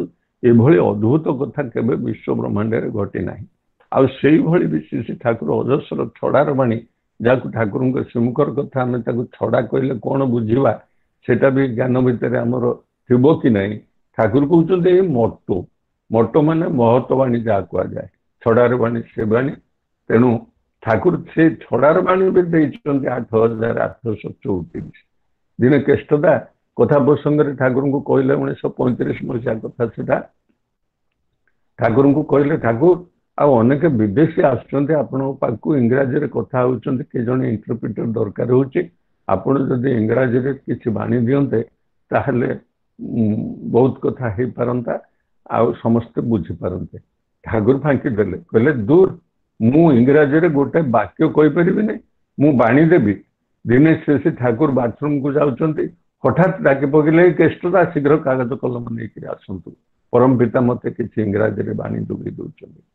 ସେଠୁ ଯେତେବେଳେ ଦୌଡ଼ିଲେ କେଷ୍ଟଦା କାଗଜ କଲମ ଧରିକି, ସେଠି ଠାକୁର ଗଡ଼ଗଡ଼ ହେଇକରି କହିଗଲେ, ଦି ବୁମିଂ କମୋସନ of ଏକ୍ସିଷ୍ଟେନ୍ସ that rolls in the bosom of the beyond evolves into a thrilling rhyme and appears into a shooting becoming of the being with an echo of a rolling of energy। ତାକୁ ବଙ୍ଗଳାରେ ବି ସେଇ ବାଣୀ ସେ ଠାକୁର ଦେଇଛନ୍ତି। ଠାକୁର କହୁଛନ୍ତି କ୍ଷୁବ୍ଧ ସମ୍ବେଗରେ ଅବ୍ୟକ୍ତ ବୁକୁରେ ଦ୍ରୁତ ବ୍ୟଞ୍ଜନାରେ ବିଘୂର୍ଣ୍ଣିତ ସତାର ଉତ୍କୃଷ୍ଟ ବିସ୍ଫୁରଣ ସଂଘାତ କମ୍ପିତ ଛନ୍ଦେ ଭାସମାନ ଶକ୍ତି ଶରୀରୀ ପ୍ରତିଧ୍ୱନି ହିଁ ଆଦି ବାକ୍ ସୃଷ୍ଟିର ପ୍ରଥମ ପ୍ରଗତି। ସେଠି ବେଦରେ ଲେଖା ହେଇଛି ଆଦି ନାଦ। ଠାକୁର ତାକୁ ବାକ୍ ବା କଣ୍ଠରେ ପ୍ରକାଶିତ କରିଦେଲେ ଏବଂ କହିଲେ, ଘୋଷଣା କଲେ, ମୁଁ ଆଇଛି କେବଳ ଗୋଟେ ଜୀବନବାଦର କଥା କହିବା ପାଇଁ। ଠାକୁର ବାଣୀ ବି ଦେଇଛନ୍ତି, ଯେଉଁ ବାଦର ତୁ ହୁଅନାବାଦୀ, ଜୀବନବାଦୀ ଅସଲ ତୁହି, ଜୀବନକୁ କରିବୁ କାହିଁ, ଚାଲୁଛ ସେ ସବୁ ଜୀବନ ବୁହି। ତେଣୁ ଜୀବନ ଯଦି ପରମ ପିତାଙ୍କର ସୃଷ୍ଟି, ଠାକୁର କହିଲେ ମୁଁ ଏ ଯୋଉ ନାମ ଦେଲି ଏଇଟା ହିଁ ହଉଛି ଆଦି ନାଦର ୱାର୍ଡ ବା ଶବ୍ଦରେ ତାକୁ ପ୍ରକାଶିତ କରିହବ, ଯୋଉଟା beginning, the word with an embodiment of energy that is logos, the word, the beginning। ତେଣୁ ପୃଥିବୀର ତ କଥା ଛାଡ଼ନ୍ତୁ, ସମୁଦାୟ ବିଶ୍ୱ ବ୍ରହ୍ମାଣ୍ଡର ଆରମ୍ଭ ସେଇଠୁ ହେଇଛି। ତେଣୁ ଯେତେବେଳେ ଶ୍ରୀ ଠାକୁର ଏଇ ବାଣୀ ଦଉଥିଲେ ସବୁ, ସେତେବେଳେ କହୁଥିଲେ ଯେ ପରମ ପିତା ମୋତେ ଯାହା ଧରେଇ ଦଉଛନ୍ତି। ପରମ ପିତା ସିଲେକ୍ଟେଡ ପରମ ପିତା ବୋଲିକରି ଗୋଟେ କିଛି କଥା ଅଛି, କୋଉଠି ତାଙ୍କର ସ୍ଥାନ ଅଛି ନା ସିଂହାସନ ଅଛି ନା ସେ ବସିଛନ୍ତି, କଣ କରୁଛନ୍ତି? ପରମ ପିତା ସମୁଦାୟ ବିଶ୍ୱ ବ୍ରହ୍ମାଣ୍ଡରେ ଭରପୁର। ତେଣୁ ତାଙ୍କର ଯୋଉ ଇମ୍ପଲ୍ସ ଆସୁଥିଲା, ସେ ଦୟାଲ ଧାମର ଠାକୁର ଆସିଛନ୍ତି, ଯୋଉ ଧାମର ମାଲିକ ସେଇ ଏକମାତ୍ର, ଆଉ କିଏ ସେଠିକି ଯାଇପାରିବେ ନାହିଁ। କାହିଁକିନା ଦୟାଲ ଧାମର ବାସିନ୍ଦା ହିଁ ପରମ ଦୟାଲ ସେ ଠାକୁର ଅନୁକୂଳ ଚନ୍ଦ୍ର। ଏଇ ଦୟାଲ ଧାମ ହିଁ ହଉଛି ପରମ ଧାମ, ଯୋଉଠି ପରମ ପୁରୁଷ ପରମ ପିତାଙ୍କର ଅବସ୍ଥାନ। ସେଥିପାଇଁ ଠାକୁର ଦେଲେ ନାମ। ଏବଂ ଆହୁରି ବି କହିଛନ୍ତି, ଇଏ ତ ପ୍ରମାଣ କରିଦଉଛି, ପ୍ରମାଣ ଏକଦମ ଦୃଢ ଭାବରେ ପ୍ରମାଣ କରିଦେଉଛି ଯେ ସେ ଠାକୁର ହିଁ ହଉଛନ୍ତି ପରମ ପିତାଙ୍କର ରୂପଧାରୀ ବ୍ୟକ୍ତିତ୍ୱ, ଏମ୍ବଡିମେଣ୍ଟ ଅଫ ଗଡ ବୋଲିକରି ଯାହାକୁ ଆମେ କହୁଛୁ, ରକ୍ତ ମାଂସ ଶକୁଳ ପୁରୁଷୋତ୍ତମ ବୋଲିକି ତାଙ୍କୁ କୁହାଯାଉଛି। ତେଣୁ ଶ୍ରୀ ଠାକୁର ପୁରୁଷୋତ୍ତମ ଏ କଥାଟିକୁ ଅନେକ ଭାବରେ ବୁଝାଯାଇପାରେ ବା ବୁଝେଇପାରେ। ଠାକୁର କହିଲେ ପୁରୁଷୋତ୍ତମଙ୍କର ତାଙ୍କର ପ୍ରତୀକ, ଈଶ୍ୱରଙ୍କର ପ୍ରତୀକ ହେଇକି ଆସନ୍ତି ପୁରୁଷୋତ୍ତମ। ତାଙ୍କୁ କେମିତି ଚିହ୍ନିବ? ତାଙ୍କର ପ୍ରଥମ ଲକ୍ଷଣ, ପୁରୁଷୋତ୍ତମଙ୍କ ପରମ ଲକ୍ଷଣ ବୈଶିଷ୍ଟ୍ୟ ପାଳି ସଦା ହିଁ ସେ। ଆପଣ ଯେତେ ପୁରୁଷୋତ୍ତମ ଆସିଛନ୍ତି ସମସ୍ତଙ୍କ ବାଣୀକୁ ଚୟନ କରିକି ଦେଖନ୍ତୁ, ତାକୁ ବିଚାର କରିକି ଦେଖନ୍ତୁ, ଏ କଥାଟି କିଏ କହିଛି? କେହି କହିନାହାନ୍ତି। ସର୍ବପ୍ରଥମ ଠାକୁର ହିଁ କହିଲେ ଯେ ପୁରୁଷୋତ୍ତମଙ୍କ ପରମ ଲକ୍ଷଣ ବୈଶିଷ୍ଟ୍ୟ ପାଳି ସଦା ହିଁ ସେ। ଜୀବନ ଧର୍ମର ସହଜ ହୋତା ନିୟମ ନା ତାର ସକାଶେ। ଏ ବିଶ୍ୱ ବ୍ରହ୍ମାଣ୍ଡର ଯାହା କିଛି ନିୟମ ସବୁ ତାଙ୍କରି ଦ୍ୱାରା ହିଁ ସୃଷ୍ଟି ହେଇଛି। तेणु परम पिता जदि सूर्य को तुमे आतजात कर किरण दब से दया रही समुद्र जदि जल भंडार ठाकुर को मु गोटे कविता लिखी अनेक सागर सहित तुलना करती किंतु मोर कहवा कथा जनमुखे शुणी तुम्हें श्री ठाकुर ये दयार सागर बोलिकी कह जाए किंतु मु कहली सागर तो तांकर गोटे बिंदु मात्र जहाँ सृष्टि कर गोटे मात्र बिंदु हूँ सागर तेणु सागर सहित कौन तुलना कर सी हूँ अनंत सर्वव्यापी सर्वव्यापक एवं सर्व अवस्था से थिले मु थरे देवघर पेंडाल भाषण देवाई मत तो डाकरा होता आगुरी सब प्रोग्राम कोऑर्डिनेट करथिले देवी प्रसाद मुखोपाध्याय मत थे कहले सरोजदा आपन को 15 मिनिट समय दिखाई आउ जदि किसी कम कर दिए एमती जड़े दि जन कम करदे आउ जन को एडजस्ट कर मुझे कहली केते कम करवा दरकार कहना ना आपन 15 मिनिट रू आप 8 मिनिट कहतु आउ 7 मिनिट से लोक को एडजस्ट करदेवी मुझे ठीक अच्छे मोर पाखे कम सरज मत 8 मिनिट दिंतु मुझे 8 मिनिट से ठाकुर कथा कह विषय वस्तु रखाई था धर्मर स्वरूप तेणु मुझे ठियाली एवं से सभा को प्रिजाइड कर पाटना हाईकोर्ट जन जज से हिंदी भाषी पाटना बिहार लोक किंतु ओडिया रे मु कहूए मु कहली 8 मिनिट तो बहुत बेसी होगला मत जब 8 सेकेंड दि जाता ताहले भी मु धर्मर स्वरूप कौन कही देवीदा चित्कार करके कहले कहतु कहतु आप 8 सेकेंड कौन कही मु कहली धर्मर स्वरूप होती श्री ठाकुर आउ जदि देखी पारना श्री बड़दा को देखु तेणु कहले वही तो मोक्षम यहीटा ही तो असल कथा बर्तमान से ठाकुर को देखी ना देखी पारना आम मैंने बड़ भाग्यवान ठाकुर दर्शन पाइचु जो मैंने देखी पारना देखु प्रतिनिधि प्रतीक आचार्य देव श्री दादा एवं आउ वंशधर श्री ठाकुर एत शरीर जीवंत सदा सर्वदा एवं से अनंत काल धरिकी रे पर्यंत आचार्य परंपरा बोलिक कहूँ केबे है परंपरा आचार्य आगुरी कौन सी पुरुषोत्तम नथिले आचार्य कृष्णकर आचार्य किए थे रामकर आचार्य किए थे कहीं नथिले ठाकुर ही आचार्य सृष्टि कले सर्वप्रथम आचार्य संस्कार ताको कह जाई पारे बड़दा पाखर आरंभ है एवं क्रमागत भाव चलो जेते दिन पर्यंत मनुष्यर अस्तित्व विश्व ब्रह्मांड अच्छी तेणु यही जो व्यापकता आचार्य देव श्री दादा आप देखिए साधा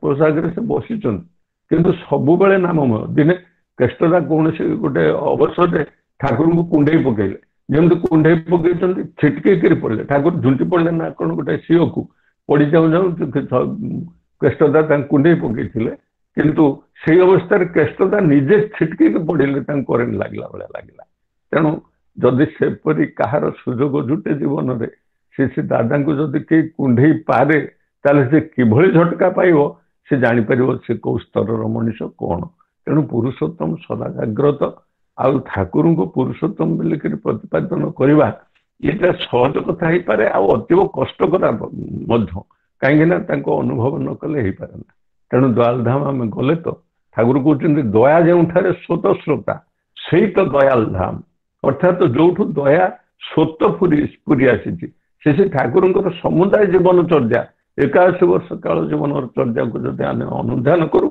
ताले गोटे कथा ही देखा जाए से सब बेले दया कर मनीष को जी आई जी न आई समस्त सारा विश्व दया कर भी देते दया उपरे दया माने रक्षा जानी था रक्षा को ही दया कहे जीवन भरी पालिबू दया भगवान दयामय तेणु दया माने रक्षा करवा सबु दिगरु आमको केमिति प्रोटेक्टेड कर रखिए ठाकुर कहले तू तो बंचुचु बढ़ुचु गोटे जगह बंची जाऊँ गोटे जगह कमी जाऊँच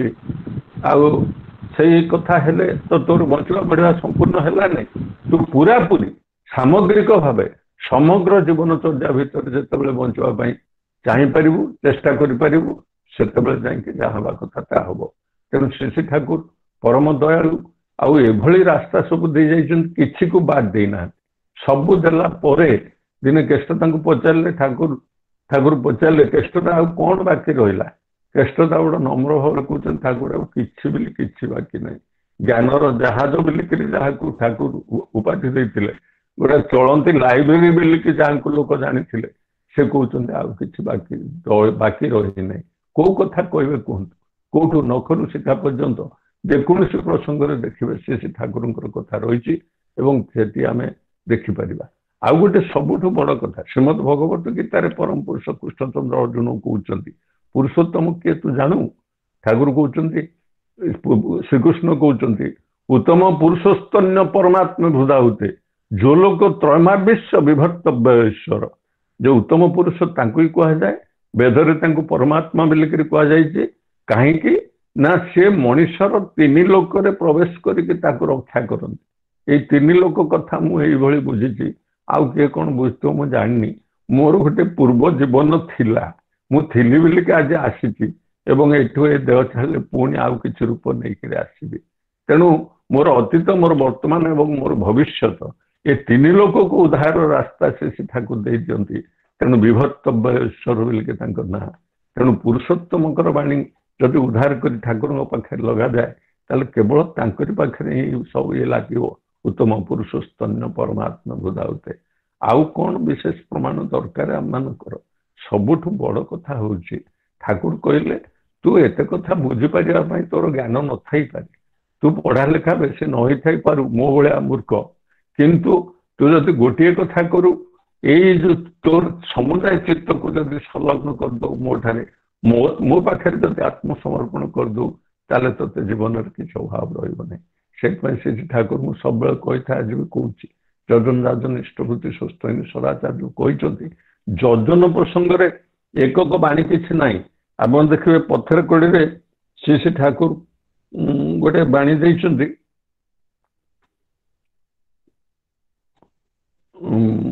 କହୁଛନ୍ତି ସେଥିରେ ଖାଲି ଗୋଟେ ବାଣୀର ଅଧା, ସେଥିରେ ଯଜନ ରାଜନ ଇଷ୍ଟଭୂତି 3ଟି କଥା ବାଣୀ ଦେଇଛନ୍ତି ଏବଂ ଯଜନ ପ୍ରସଙ୍ଗରେ କହୁଛନ୍ତି ଯେ ଇଷ୍ଟପ୍ରାଣତାର ସହିତ ଆମେ ବଞ୍ଚିବା ବଢିବାର ନୀତିବିଧି ଗୁଡିକୁ ଯେଭଳି ଭାବରେ ନିଜ କର୍ତ୍ତବ୍ୟରେ ଫୁଟେଇ ପାରିବା ତାହିଁ ହବ ଯଜନ।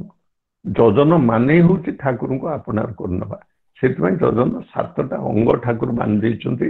ମୁଁ ସେ କଥା ସବୁ ଜାଗାରେ କହିଛି, ଆଜି ବି ଆପଣମାନଙ୍କୁ କହୁଛି, ଯୋଉମାନେ ଶୁଣୁଛନ୍ତି, ବୋଧେ 60 ଜଣ ଲୋକ ଉପସ୍ଥିତ ଅଛନ୍ତି ବୋଲି ମତେ ସୂଚନା ମିଳୁଛି। ସେ ଠାକୁର କହୁଛନ୍ତି ଯଜନ ଭିତରେ ଅଛି ଜପ, ଧ୍ୟାନ, ସଦାଚାର ପାଳନ, ସ୍ୱଭାବ ନିୟନ୍ତ୍ରଣ, ତପସ୍ୟା, ବ୍ରତ ଏବଂ ଅଧ୍ୟୟନ। ଏଇ 7ଟି କଥା ଯଦି ଆମେ କରିପାରୁ ତାହେଲେ ପୁରୁଷୋତ୍ତମକୁ କିଛିଟା ଅନୁଭବ କରିପାରିବା। ତାଙ୍କୁ ରିଅଲାଇଜ ନ କରି ତାଙ୍କ ପ୍ରସଙ୍ଗରେ କହିବା ଇଏ ତ ଏକ ବେକୁବିର କଥା। ସେ ଦୟାଲ ଧାମକୁ କିଏ ଯାଇପାରିବ? ଦୟାଲ ଧାମକୁ ଯିବା ପାଇଁ ସାଧକ ଆଜି ପର୍ଯ୍ୟନ୍ତ ବାହାରିଲେଣି କି ନାହିଁ? ଆମେ ତ ପ୍ରଥମ ମୂଳାଧାରରୁ ଆରମ୍ଭ କରିଛେ ବୋଲିକରି ମୋର ମନେ ହୁଏନି। ଦୀକ୍ଷା ନେଲା ସମୟରେ ଆମେ କହିଥାଉ, ଯେତେବେଳେ ପାଣି ହାତରେ ଦେଇକି ସଂକଳ୍ପ କରାଯାଏ, କୁହାଯାଏ ଓಂ ବ୍ରହ୍ମ ପରବ୍ରହ୍ମ ପରବ୍ରହ୍ମ, ଏ କଥାଟି ଉଚ୍ଚାରଣ କରାଯାଇଥାଏ। ପରମ ବ୍ରହ୍ମ ନୁହଁ, ପରବ୍ରହ୍ମ ତାଙ୍କୁ କାହିଁକି କୁହାଯାଏ? ସେ ପରବ୍ରହ୍ମ ଯିଏ, ସେ ହଉଛନ୍ତି ପ୍ରକଟ ବ୍ରହ୍ମ ବା ମୂର୍ତ୍ତ ବ୍ରହ୍ମ। ପରବ୍ରହ୍ମ ତାଙ୍କୁ ହିଁ କୁହାଯାଏ ଯେ ପ୍ରକଟ ହେଇଛନ୍ତି ବା ମୂର୍ତ୍ତ ହେଇଛନ୍ତି। ଠାକୁର ବିଜ୍ଞାନ ବିଭୂତିରେ ଗୋଟେ ବାଣୀ ଦେଇଛନ୍ତି, କହୁଛନ୍ତି ସ୍ୱତ ସନ୍ଦୀପ୍ତ କ୍ରମାନୁଇ ଆକୁଞ୍ଚନ ପ୍ରସାରଣ ସମ୍ଭୂତ ସମ୍ବେଗର ଭିତର ଦେଇ ଯେଉଁ ସ୍ପନ୍ଦନର ଅଭିବ୍ୟକ୍ତି ହୁଏ ନାନା ଛନ୍ଦରେ, ସ୍ୱତ ସଂଘାତରେ ଯେଉଁ ନାଦ ଓ ଜ୍ୟୋତି ଉଦ୍ଭିନ୍ନ ହୋଇଥାଏ ଝଲକେ ଝଲକେ, ଏହି ସ୍ପନ୍ଦନ ଅଭିବ୍ୟକ୍ତ ଧ୍ୱନାତ୍ମକ ଦୀପନ ବିଭାଗ ସମୁତ୍ଥିତ ଅଜଚ୍ଛଳ ତରଙ୍ଗରେ ଜ୍ୟୋତି ଅଣୁ ନିରନ୍ତର ଉଦ୍ଭିନ୍ନ ହୋଇ ଚାଲେ, ତାକୁ ହିଁ ଚିଦଣୁ କୁହାଯାଏ। ଏଇ ଚିଦଣୁ ହିଁ ମୂର୍ତ୍ତ ବ୍ରହ୍ମ। ବର୍ତ୍ତମାନ ଚିଦଣୁ ପାଖରେ ମଣିଷ ପଦାର୍ଥକୁ ଭାଙ୍ଗି ଭାଙ୍ଗି ଯାଇ ପହଞ୍ଚିଛି। ସେଦିନ ବୈଜ୍ଞାନିକ ମାନେ ଘୋଷଣା କଲେ ଯେ ଯୋଉଟା ଲାଇଟ୍ ପାର୍ଟିକଲ ବୋଲି କହୁଛନ୍ତି, ସେ ଲାଇଟ୍ ପାର୍ଟିକଲକୁ ଆଉ ଭାଙ୍ଗି ପାରିବା ତାଙ୍କ ପକ୍ଷରେ ସମ୍ଭବ ହବ କି ନାହିଁ ପରବର୍ତ୍ତୀ ଅବସ୍ଥାରେ ସେମାନେ ଜାଣିବେ। କିନ୍ତୁ ଶ୍ରୀ ଠାକୁର କହୁଛନ୍ତି ଏଇ ଯୋଉ ନାମର ସ୍ୱତ ସଂଯୁକ୍ତ କ୍ରମାନୁଇ ଆକୁଞ୍ଚନ ପ୍ରସାରଣ ସମ୍ଭୂତ ଯୋଉ ଚିଦଣୁ, ସେ ଚିଦଣୁ ହଉଛି ମୂର୍ତ୍ତ ବ୍ରହ୍ମ। ଆଉ ମୂର୍ତ୍ତ ବ୍ରହ୍ମ ହିଁ ପ୍ରକଟ ବ୍ରହ୍ମ, ପ୍ରକଟ ବ୍ରହ୍ମ ହିଁ ପରବ୍ରହ୍ମ। ଆପଣମାନେ ସଦ୍ବିଧାୟନା ଗ୍ରନ୍ଥରେ ଏ ପ୍ରସଙ୍ଗରେ ବହୁ କଥା ଶ୍ରୀ ଠାକୁରଙ୍କ ବିଷୟରେ ଜାଣିବାକୁ ପାଇବେ। ଠାକୁର ଏ ଯୋଉ ବହୁତ ସବୁ ବାଣୀ ଦେଇ ଯାଇଛନ୍ତି, ସିଧାସଳଖ ଡିକ୍ଟେସନ ଥରେ ମାତ୍ର କହିଛନ୍ତି ତାକୁ ଲିପିବଦ୍ଧ କରିବା କଷ୍ଟକର ବୋଲିକରି 2-3 ଜଣ ବସିକି ଲେଖୁଥାନ୍ତି ଏବଂ ପରେ ମିଳେଇ ନିଅନ୍ତି। ବିଶେଷ କରି ପୁଣ୍ୟପୋଥି ଲେଖିଲା ବେଳେ କଥା ଘଟୁଥିଲା। ଏ ସବୁ ଗୁଡ଼ିକୁ ଯଦି ଆମେ ବିଶ୍ଳେଷଣ କରି ଦେଖୁ ତା ଭିତରେ କେବଳ ଗୋଟିଏ କଥାର ଆବଶ୍ୟକତା ରହିଛି। ଠାକୁର କହିଲେ ତୁ ଯେତେ ଯିଏ ହେଇଥା ତୋର ଅନ୍ତରାତ୍ମାକୁ, ତୋର ପ୍ରାଣ ସମ୍ବେଗକୁ, ତୋର ଆମେ ଯାହାକୁ ସୁରତ ବୋଲି କହିଥାଉ ଆତ୍ମାକୁ ମତେ ଦେଇଛି। ତାମାନେ ତାଙ୍କଠାରେ ଯଦି ଆତ୍ମସମର୍ପଣ କରି ଦିଆଯାଏ ତାହେଲେ ଠାକୁର 4-5ଟା କଥା ଘଟିବ। କହୁଛନ୍ତି ଅତ୍ୟନ୍ତ ଇଷ୍ଟପ୍ରାଣତା ବଳରେ ମଣିଷର ସତ୍ତା ବିନ୍ୟସ୍ତ ହୁଏ। ଅର୍ଥାତ୍ ମୁଁ ଜନ୍ମ ହେବା ପୂର୍ବରୁ ଯୋଉ କର୍ମ କରିଛି ସେ ଅନୁସାରେ ଯୋଉ ଫଳ ସବୁ ଘଟିବା କଥା ତା ବିନ୍ୟସ୍ତ ହେଇଯିବ, ଆଉ ଥରେ ରିରାଇଟ୍ ହେଇଯିବ। ଉଦାହରଣ ସ୍ୱରୂପ ମୁଁ ଯଦି ଗଛରୁ ପଡ଼ିବାର ଅଛି, ଏଇ ଦେହରେ ମୁଁ ଗୋଟେ ଏମିତି କାମ କରିବି, ଗୋଟେ ବଡ଼ ମୋଟା ଗଦି ଗଛ ତଳେ ବିଛେଇ ଦେଇଥିବି, ଗଛକୁ ଚଢ଼ିବି, ତେଣୁ ପଡ଼ିଗଲେ ସେ ଗଦି ଉପରେ ପଡ଼ିବି। ସେଇଟା ବି ଅଶ୍ୱିନୀ ବିଶ୍ୱାସଙ୍କ କ୍ଷେତ୍ରରେ ହେଇଥିଲା। ଦେଖାଗଲା ଭକ୍ତ ଜୀବନରେ ଦିନେ ଅଶ୍ୱିନୀ ବିଶ୍ୱାସଙ୍କର ଅଣ୍ଟା ଭାରି ଜୋର ବିନ୍ଧିଲା। ସେଠୁ ସେ ତାଙ୍କ ସ୍ତ୍ରୀଙ୍କୁ କହିଲେ କଣ କରାଯିବ? ସେଠୁ ତାଙ୍କ ସ୍ତ୍ରୀ ଆଉ କିଛି ଉପାୟ ପାଇଲେନି, ଅଣ୍ଟା ବିନ୍ଧୁଛି କଣ କରାହବ? କହିଲେ ଚିପି ଦିଅ, ହାତରେ ଘଷିଲେ ହେଲାନି। ସେଠୁ ଶେଷରେ କହିଲେ ଗୋଟେ ହାତୁଡ଼ି ଆଣି ମୋ ଅଣ୍ଟାକୁ ଟିକେ ପିଟ। ସେଠୁ ସେ ଗୋଟେ ହାତୁଡ଼ି ଆଣିକିରି ତାଙ୍କ ଅଣ୍ଟାରେ ଧୀରେ ଧୀରେ ଅବଶ୍ୟ ଆଘାତ କଲେ, କିନ୍ତୁ କଣ୍ଟା ବାଡ଼ା ଯାଏ କି ପଥର ଭଙ୍ଗା ଯାଏ ସେଭଳି ଆଘାତ କରିନାହାନ୍ତି, କଲେ। ତା ପରଦିନ ଯେତେବେଳେ ଠାକୁରଙ୍କ ପାଖରେ ପହଞ୍ଚିଲେ, ଠାକୁର କହୁଛନ୍ତି ଯେ ଅଶ୍ୱିନୀଦା ଆଉ କେମିତି ଲାଗେ ହାତୁଡ଼ିରେ ପିଟା ଖାଇବା? ସେଠୁ ସେ ଆଶ୍ଚର୍ଯ୍ୟ ହେଇଯାଉଛନ୍ତି, ଠାକୁର କେମିତି ଜାଣିଲେ? ଠାକୁର ତ ସେଠି ନଥିଲେ, ଏଇଟା ତାଙ୍କ ଘରେ ଘଟୁଥିଲା। ତେବେ ଯାହା ହଉ ସେଇଠି ଠାକୁର କହିଛନ୍ତି ଯେ କର୍ମଫଳ ଏଇ ବାଟ ଦେଇ କଟେ। ହୁଏତ ଆପଣଙ୍କୁ ହାତୁଡ଼ି ଆଘାତ ସହିବାର ଥିଲା, ସ୍ତ୍ରୀ ସହିତ ଝଗଡ଼ାଝାଟି ହେଇକରି ଗୋଟେ କିଛି କରିବାର ଥିଲା, କିନ୍ତୁ ଯେହେତୁ ମତେ ଆତ୍ମସମର୍ପଣ କରିଛନ୍ତି, ମତେ ଧରିକି ଚାଲିଛନ୍ତି, ତୁମର ସତ୍ତା ବିନ୍ୟସ୍ତ ହେଇଯାଇଛି। ଠାକୁର ସେମିତି କହିଲେ ଯେ ବୃତ୍ତି ନିୟନ୍ତ୍ରିତ ହୁଏ। ଆମର ଯେତେ ଯାହା ବୃତ୍ତି ଅଛି ସବୁ ଗୁଡ଼ିକ ନିୟନ୍ତ୍ରିତ ହେଇଯିବ। କାହାର ଆମେ ପ୍ରବୃତ୍ତି ମାଫିକି ଚାଲୁଛୁ, କିଏ ମଦ ଖାଉଛି, କିଏ ଗଞ୍ଜେଇ ଖାଉଛି, କିଏ କଣ କରୁଛି, କେତେ ପ୍ରକାର ବ୍ୟବଚାର ଆମେ କରିଯାଉଛୁ। ସେ ଠାକୁର କହିଲେ ଏଗୁଡ଼ାକ ନିୟନ୍ତ୍ରିତ ଆପେ ଆପେ ହେଇଯିବ। ବହୁ ଜୀବନରେ ସେ କଥା ଘଟିଛି। କେମିତି ଘଟିଛି? ହେମ କବିର ଉଦାହରଣ, ପ୍ରଚଣ୍ଡ ଉଦାହରଣ। କେମିତି ଏତେ ବଡ଼ ମଦ୍ୟପ ଛାଡ଼ିଦେଲେ ଆପଣମାନେ ତ ଜାଣିଛନ୍ତି, ମୁଁ ଆଉ ତାକୁ ଦୋହରିବାକୁ ଚାହୁଁନି। ଚରିତ୍ର ସଂଗତ ହୁଏ। ସଂଗତ ମାନେ ଇଣ୍ଟିଗ୍ରେଟେଡ୍ କ୍ୟାରେକ୍ଟର। ଠାକୁର ଆଉ ଏତେ କଥା ଏତେ ବାଣୀ ଦେଇ ଦେଇଛନ୍ତି, 25,000 ପୃଷ୍ଠାର ବାଣୀ ହବ। ମୁଁ ତ ଯେତିକି ହିସାବ ଦେଲି, ଯାହା ଆପଣ 10,000, 8,000, 2,469 ଇଂଲିଶ ବାଣୀ, ଆହୁରି ତା ସାଙ୍ଗରେ ଅଛି ଚଲା ସାଥୀ, ପଥରେ କଡ଼ି, ନାରୀ ନୀତି, ଏ ବାଣୀ ଗୁଡ଼ିକ ସେ ହିସାବକୁ ନିଆଯାଇନି। ଏତେ ଗୁଡ଼ାକ ବାଣୀ ଠାକୁର ଦେଇଛନ୍ତି, ପ୍ରାୟ 25,000 ବାଣୀ। ତା ଭିତରେ ତାମାନେ ଆମକୁ ଅନେକ କଥା କରିବାକୁ କହିଛନ୍ତି, ମାତ୍ର 3ଟି କଥା ମନା କରିଛନ୍ତି, କରିବ ନାହିଁ। ଠାକୁର କହିଲେ ତୋର ଯେତେ ଯାହା କଷ୍ଟ ହଉ, ତୁ ଯେତେ ଅସୁବିଧାର ସମ୍ମୁଖୀନ ହବ ନା କାହିଁକି, ଗୋ ବିଟୁଇନ୍ କରିବୁ ନାହିଁ। କଥା ଦେଇ କଥା ଭାଙ୍ଗିବୁ ନାହିଁ। ମୁଁ ଆଜି କଥା ଦେଇଥିଲି ଆପଣମାନଙ୍କ ସାଙ୍ଗରେ ସତ୍ସଙ୍ଗରେ ଅନଲାଇନରେ ଉପସ୍ଥିତ ରହିବି। ମୁଁ ଯଦି କଥା ଭାଙ୍ଗି ଦେଇଥାନ୍ତି, ଠାକୁର କହିଲେ ସେ ତୋର ବ୍ୟକ୍ତିତ୍ୱଟା ନଷ୍ଟ ହେଇଯାଏ କଥା ଦେଇ କଥା ଭାଙ୍ଗିଲେ। ଆଉ ଦ୍ୱିତୀୟ କାମ କରିବୁ ନାହିଁ, ତା ହଉଛି ପ୍ରତିଲୋମ ବିବାହ କରିବୁନି କି କରିବାକୁ ଦବୁ ନାହିଁ। ଅବଶ୍ୟ ସେ ଅବସର ଆମେ ଆସୁନାହିଁ। ଆମେମାନେ ନିଜକୁ ସେତିକି ଓଜନିଆ କରିପାରୁନା ଯୋଉଥିରେ କି ଅନ୍ୟମାନଙ୍କ ଉପରେ ଝାମ୍ପି ପଡ଼ନ୍ତେ, ଯୋଉଥିରେ କି ଲୋକମାନେ ପ୍ରତିଲୋମ ବିବାହ ମାନେ ସେ ଜାତି ଗୋତ୍ର କଥା ଛାଡ଼ନ୍ତୁ। ଠାକୁର ତାକୁ ଅତି ସଂକ୍ଷେପରେ କହୁଛନ୍ତି, ଗୋଟେ ଉଚ୍ଚ ସଂସ୍କାରର ଝିଅ ସେ ଯଦି ନିଚ ସଂସ୍କାରର ପୁଅକୁ ବାହା ହୁଏ, ଏଗୁଡ଼ାକ ତ ବଂଶକୁ ନିଆଦି। ଆଉ ଆ ଭିତରୁ ଜଣା ପଡ଼ିବ ଉଚ୍ଚ ସଂସ୍କାର କି ନିଚ ସଂସ୍କାର, ବଂଶ ବୁନିଆଦି ଖୋଜିବାକୁ ପଡ଼ିବ। ଦ୍ୱିତୀୟ କଥା ଖୋଜିବାକୁ ପଡ଼ିବ ଯେ ଆମେ ପାରିପାର୍ଶ୍ୱିକର ସେବା କେମିତି କରୁଛୁ, ତା ଭିତର ଦେଇକିରି ବି ମଣିଷର ତାର ସଂସ୍କାର ଜାଗିଯିବ, କରିପାରିବ। କାହିଁକି ନା ପାରିପାର୍ଶ୍ୱିକ ହିଁ ମୋର ମନକୁ ସୃଷ୍ଟି କରୁଛି, ମୋ ମନକୁ ନିୟନ୍ତ୍ରଣ କରୁଛି। ଚଲା ସାଥିରେ ଗୋଟେ ବାଣୀ ପାଇବେ, କାଲି ମୁଁ କହୁଥିଲି ସେ ବାଣୀଟି। ଠାକୁର କହୁଛନ୍ତି ଜୀବନର ଲକ୍ଷଣ ହିଁ ହେଲା ଚେତନା। ଚେତନା ସ୍ଫୁରିତ ହୁଏ ପାରିପାର୍ଶ୍ୱିକ ଜୀବନ ସଂଘାତରୁ। ପାରିପାର୍ଶ୍ୱିକ ଜୀବନ ସଂଘାତରୁ ବୃତ୍ତି ନିଃସୃତ ମନର ଉଚ୍ଚରଣ ହୁଏ। ଆଉ ଏଇ ବୃତ୍ତି ନିଃସୃତ ମନ ହିଁ ଆମକୁ ଭଲ ମନ୍ଦ ବିବେଚନା କରି ଚଳାଏ। ତାହେଲେ ଦେଖନ୍ତୁ, ମନଟା ଯଦି ପାରିପାର୍ଶ୍ୱିକ ଭିତରୁ ଆସୁଛି, ତାର ସେବା କରିବା ନିହାତି ଦରକାର, ଯୋଉଥିରେ କି ମଣିଷର ବୈଶିଷ୍ଟ୍ୟ ପୁରୀ ଉଠେ। ବୈଶିଷ୍ଟ୍ୟ 3 ବାଟ ଦେଇକି ଆସେ। ଠାକୁର ଯେ ବୈଶିଷ୍ଟ୍ୟ ପାଳି, ଏଇ 3ଟା କଥା ପାଇଁ ହିଁ ଠାକୁର ସେ କଥା କହିଛନ୍ତି ଯେ ବୈଶିଷ୍ଟ୍ୟ ଆସେ ବଂଶଗତ ସଂସ୍କାର ଭିତରୁ, ଆସେ ପାରିପାର୍ଶ୍ୱିକ ସେବାରୁ, ଆଉ ତୃତୀୟଟି ଆସେ ନିଜର ବିଭିନ୍ନ ଯୋଉ ଶ୍ୱାସକ୍ରିୟା ହୃଦଯନ୍ତ୍ର ଇତ୍ୟାଦି ଆମର ସବୁ ବିଧାନ ରହିଛି, ସେ ବିଧାନକୁ ନିୟନ୍ତ୍ରଣ କରି ତପଶ୍ଚର୍ଯ୍ୟାରେ ଯଦି ତପସ୍ୟା କରିପାରୁ ଆମେ, ସେ ବିଧାନ ଗୁଡ଼ିକ ଯେତେ ବିକୃତ ହେଇଥାଉ ତା ସୁଧାରିକି ଯିବ। ଆଉ ତୃତୀୟ କଥା ଠାକୁର ମନା କଲେ କରିବା ପାଇଁ, କହିଲେ ଦେଖେ ଯଦି ଜୀବନ ଯଦି ଯାଏରେ ତୋର ଇଷ୍ଟବୃତ୍ତି ଛାଡେ ନା, ଛାଡ଼ିବୁ ନାହିଁ, ଧର୍ମ ଅର୍ଥ କାମ ମୋକ୍ଷରେ ଏଇ ନିଶାଣା ବୋଲୁନା। ଠାକୁର କହିଲେ ଯଦି ଜୀବନକୁ ବଞ୍ଚେଇବାକୁ ଚାହୁଁ, ତାହେଲେ ଜୀବନକୁ ସାର୍ଥକ କରିବାକୁ ଚାହୁଁ, ତାହେଲେ ଇଷ୍ଟବୃତ୍ତି ଅଲବତ କରିବାକୁ ହବ। ଏ ପ୍ରସଙ୍ଗରେ ବହୁ ଆଲୋଚନା ହେଇସାରିଛି, ମୁଁ ଆପଣଙ୍କର ସମୟ ନେବାକୁ ଚାହୁଁନି। 8:43 ହେଲାଣି, ଆଉ କହିବା ବି ଆବଶ୍ୟକ ମନେ କରୁନାହିଁ। ଆପଣମାନଙ୍କ ଯିବା ପୂର୍ବରୁ ମୁଁ କେବଳ ଏତିକି ଅନୁରୋଧ କରିବି ଯେ ଆପରେ ଆପଣଙ୍କର କାର୍ଯ୍ୟକ୍ରମ ସବୁ ରହିଛି, ମୁଁ ସେଥିରେ ଯୋଗ ଦେଇ ପାରିବିନି, ମୋର ଟିକେ ବିଶେଷ କାମ ଅଛି, ମୁଁ ଏଥିରୁ ବିଦାୟ ନେଇଯିବି। ତେବେ ଶେଷରେ କହିଲି ଯେ ଠାକୁର ଗୋଟିଏ କଥା କହିକିରି ଆପଣମାନଙ୍କଠୁ ବିଦାୟ ନେବି।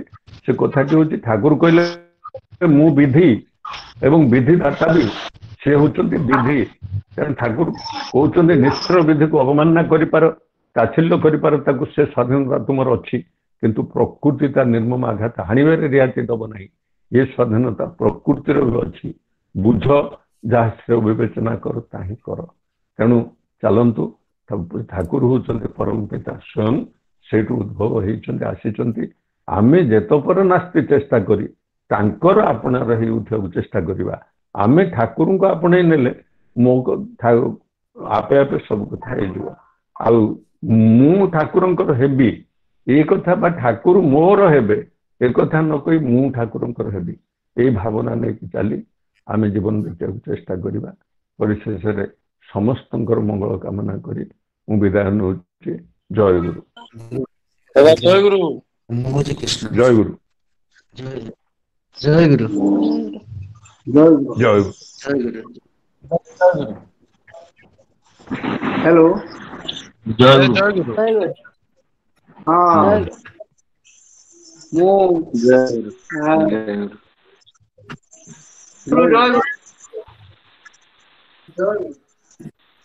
प्रोफेसर जय गुरु।